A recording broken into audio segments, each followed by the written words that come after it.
할렐루야. 오늘도 예배 자리에 나오신 모든 분들을 주님의 이름으로 환영하고 축복합니다. 우리 함께 찬양하며 예배 자리에 같이 나아가시겠습니다.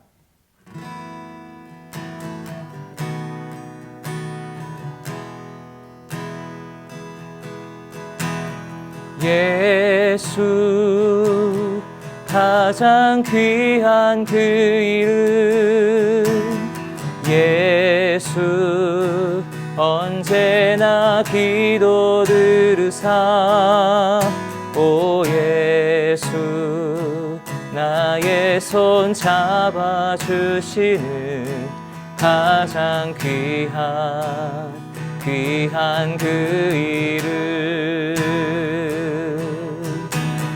예수 찬양하기 원하네. 예수 처음과 나중 되시는 오 예수 날 위해 고통당하신 가장 귀한 그 이름, 예수 왕의 왕이 되신 주, 예수 당신의 끝없는 사랑, 오 예수 목소리 높여 찬양해 가장 귀한 그 이름, 가장 귀한 그 이름, 가장 귀한 그 이름. 아멘. 온 무리가 모두 일어나 예수를 빌라도에게 끌고 갔습니다. 그리고 예수께 대한 고소가 시작됐습니다. 이 사람이 우리 민족을 어지럽게 하는 것을 보았습니다. 그는 가이사께 세금을 바치는 것을 반대하며 자칭 그리스도 곧 왕이라고 주장하고 있습니다. 그러자 빌라도가 예수께 물었습니다. 내가 유대 사람의 왕이냐? 예수께서 대답하셨습니다. 당신이 말하고 있어. 그러자 빌라도는 대제사장들과 무리에게 말했습니다. 나는 이 사람에게서 아무런 죄목도 찾지 못하겠다. 그러나 그들은 주장했습니다.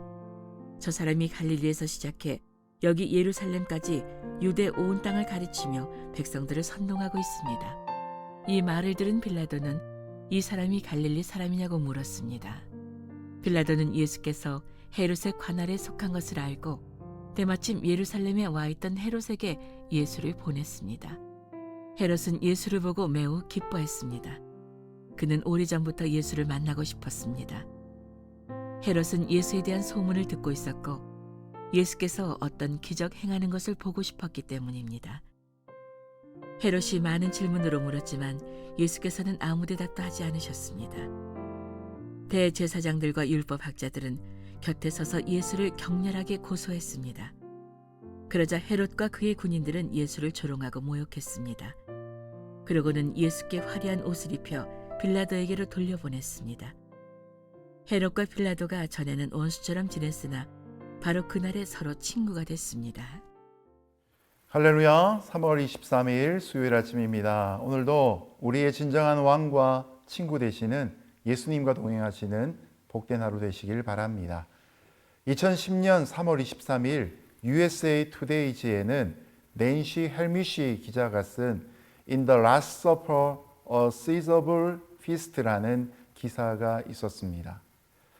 두 명의 학자가 가장 유명한 그림인 최후의 만찬의 사본 52점을 가지고 음식과 접시 크기를 분석했다고 합니다.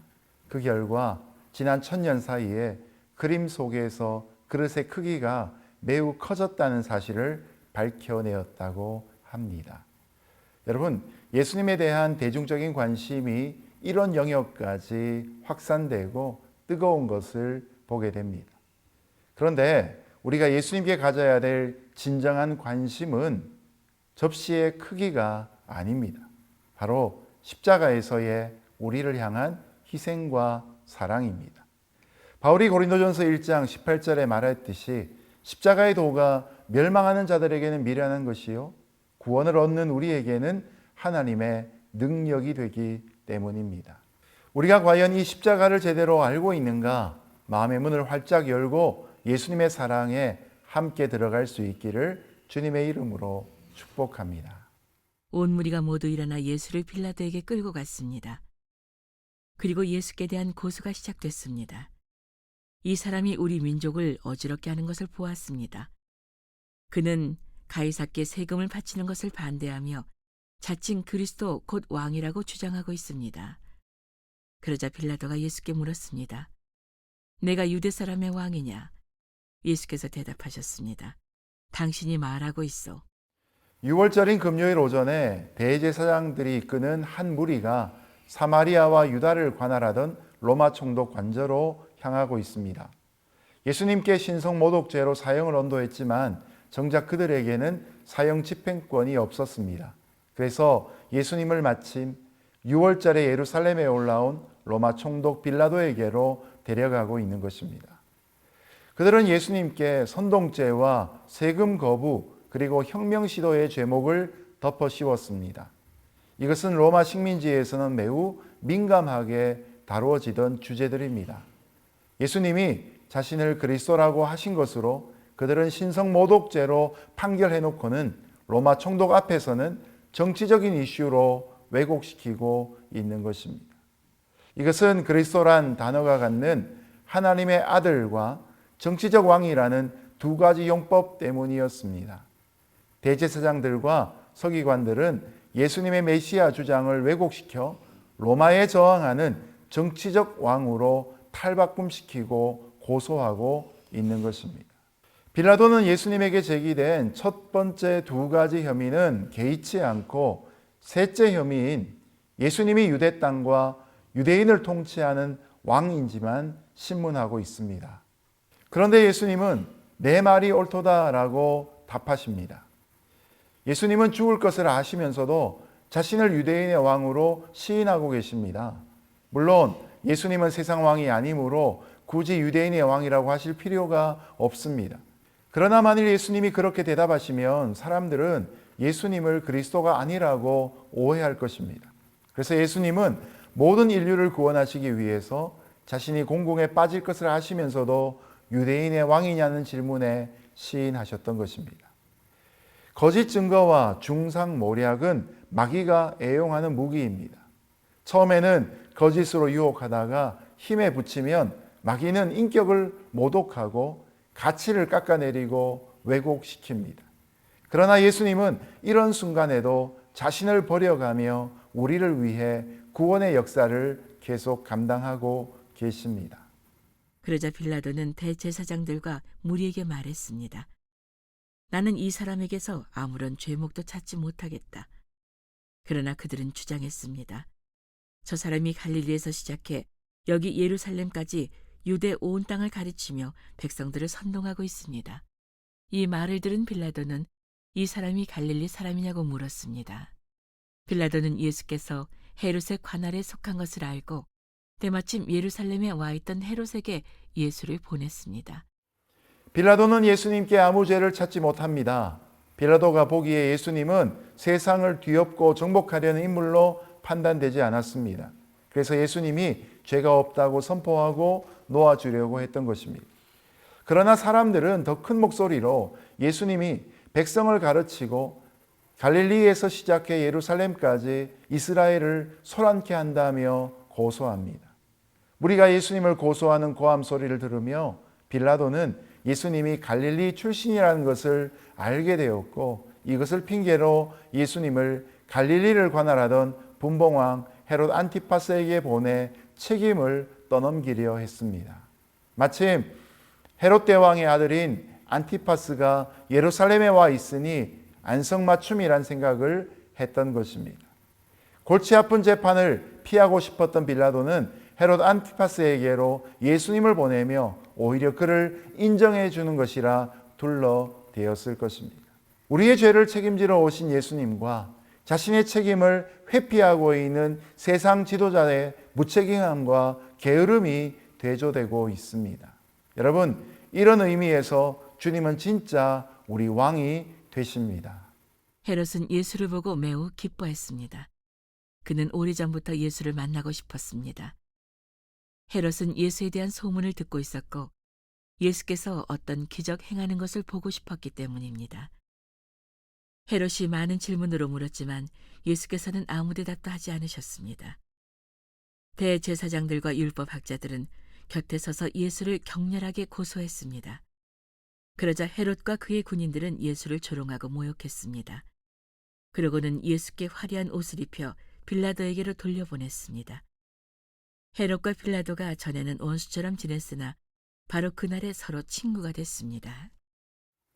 헤롯은 예수님의 이적에 대한 소문을 들었던 터라 몹시 궁금해서 보고 싶어한 지 오래되었습니다. 그가 예수님에 대해 가진 생각은 그저 호기심뿐이었습니다. 그래서 헤롯 안티파스는 여러 각도로 예수님에게 표적을 보여달라고 찔러댑니다. 그러나 예수님은 시험하는 자에겐 표적을 보여줄 수 없으셨습니다. 예수님이 아무 말도 대답하지 않자 대제사장들과 서기관들이 예수님을 더욱더 고발하고 있습니다. 결국 헤롯이 역정을 내기 시작하고 군병들은 헤롯의 비위를 맞추고자 예수님의 옷을 벗기고 왕이 입는 자주색 빛나는 옷을 입혀놓고 다른 복음서에 보면 가시면류관까지 씌워 드립니다. 이때 예수님은 성을 내지도 않으시고 비방의 표적으로서 오히려 순환당하는데 적극적인 모습을 보여주고 계십니다. 지금 예수님은 스스로 선택한 그 좁고 험한 길을 걸어가고 계십니다. 왜 하나님의 아들이신 예수님이 이토록 모욕과 저주를 받으셔야만 했을까요? 예수님이 아무 죄가 없다는 것을 알게 된 헤롯은 예수님을 빌라도에게로 도로 보냅니다. 빌라도는 로마를 대표하고 헤롯은 유대인을 대표하므로 헤롯과 빌라도는 서로 원수 관계입니다. 그러나 서로 예수님을 핍박하는 그날에는 친구가 되고 있습니다. 문제는 여기에서 친구라는 단어가 부정적인 의미를 많이 갖고 있다는 것입니다. 왜냐하면 불의한 일로 맺어진 우정은 일종의 계약에 불과하기 때문입니다. 진정한 친구 관계를 말해주는 요한복음의 말씀이 하나 있습니다. 요한복음 15장 13절. 사람이 친구를 위하여 자기 목숨을 버리면 이보다 더 큰 사랑이 없나니.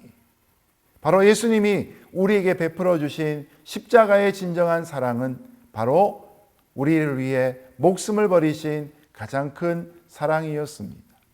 이런 주님의 사랑에 비하면 헤롯과 빌라도의 연합은 적과의 동침에 불과했던 것이죠. 오늘의 본문을 통해 우리는 우리의 진정한 왕이 누구이시고 우리의 진정한 친구가 누구인지를 분명히 깨달을 수 있습니다. 이제 말씀을 맺겠습니다. 갈라디아서 3장 13절에 말씀하기를 그리스도께서 우리를 위하여 저주를 받은 바 되서 율법의 저주에서 우리를 속량하셨으니 기록된 바 나무에 달린 자마다 저주 아래 있는 자라 하였음이라 라고 합니다. 아담의 범죄를 인해 모든 사람은 하나님의 저주를 받고 하나님과의 관계성이 끊어져 버리고 말았습니다. 그때부터 인간은 하나님께 저주를 받아 고통 중에 살게 된 것입니다. 누구나 다 십자가에 못 박혀 죽을 수밖에 없는 인생이 된 것입니다. 그러나 예수님은 이런 우리를 불쌍히 여기시고 친히 우리를 대신해서 우리가 받을 저주를 당하셨습니다. 그 결과로 우리가 저주에서 해방된 것입니다. 여러분, 예수님이 우리의 진정한 왕이 되시고 진정한 친구가 되신 것은 바로 우리를 위해 십자가를 지셨기 때문입니다. 오늘도 우리를 위해 희생하신 우리의 왕, 우리를 위해 섬기신 우리의 진정한 친구 되신 예수님과 동행하는 복된 하루 되시기를 주님의 이름으로 축복합니다. 함께 기도하겠습니다. 하나님 아버지, 가벼운 우정이 세상 가운데 편만해진 이때에 우리를 위해 스스로를 희생하시는 주님의 헌신과 사랑을 깨닫습니다. 예수님은 십자가의 사랑으로 우리의 왕이 되시고 우리의 친구가 되어 주셨음을 깨닫습니다. 오늘도 하나님 앞에서 살아가는 우리의 삶에 십자가를 통한 온전한 회복과 구원하심이 있는 복된 하루가 되게 하여 주옵소서. 왕 되신 주님 앞에, 친구 되신 주님 앞에 즐거이 나아가는 은혜로운 하루 되기를 소원하오며 예수님 이름으로 기도합니다. 아멘.